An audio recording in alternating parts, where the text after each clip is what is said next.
నా రాజమౌళి, మహేష్ బాబు ఇద్దరు కలిసి వస్తున్న వారణాసి ఎలా ఉండబోతుంది? అంటే దీంట్లో ఇప్పుడు ఒక భగవద్గీత స్టోరీ టైప్ ఒక పార్ట్ ఆఫ్ తీసుకొని, అంటే దాంట్లో ఎలా అంటే ఫస్ట్ రాముడు లక్ష్మణ్ గా ఇట్లా బాణాలు లిగుతాడు కదా. మహేష్ బాబు సైడ్ కూడా మొత్తం ఒక సైన్యం రావాలి అని చెప్పేసి ఒక సర్కిల్ ఉంటుంది మొత్తం. ఆ సర్కిల్లో అట్లా మన రాజమౌళి బాబు ఇట్లా వచ్చేసి ఇట్లా తీసుకొని ఇట్లా గ్రాండ్ చేసేస్తారు అన్నాడు. ఇట్లా రాముడు హనుమంతు లాగా ఇట్లా అట్లా ఒక క్యారెక్టర్ ఉంటుంది. రాజమౌళి గారు 157 కంట్రీస్ లో రిలీజ్ చేస్తున్నారంట. బాహుబలిని బీట్ చేస్తారా? బాహుబలినా? రాజమౌళి గారే బాహుబలి కూడా తీశారు. ఇది వారణాసి కూడా రాజమౌళి గారే తీస్తున్నారు. దాటొచ్చు అంటారా?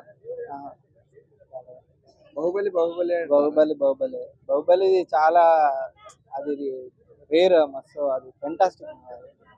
దానికి బీట్ చేసేవారు తెలియదు. పాన్ ఇండియా అనే అంటున్నారు కదా, ఇది కూడా బాహుబలి పాన్ ఇండియా అనే అయినప్పుడు వారణాసి కూడా పాన్ ఇండియా అంటున్నారు కదా. అంటే అందులో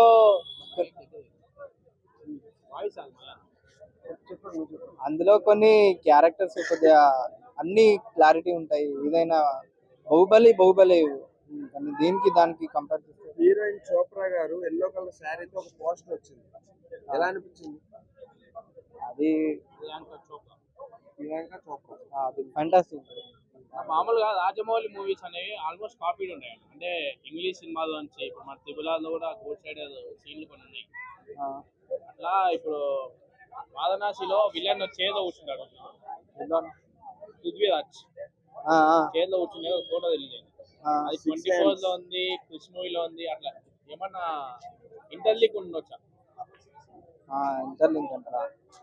అంటే ఇంటర్లింక్ అంటే ఇప్పుడు ఒక్క సినిమా నుంచి ఇంకా సినిమా పెట్టచ్చు, కానీ ఆ సినిమా క్యారెక్టర్ విధానం బట్టి ఉంటుంది.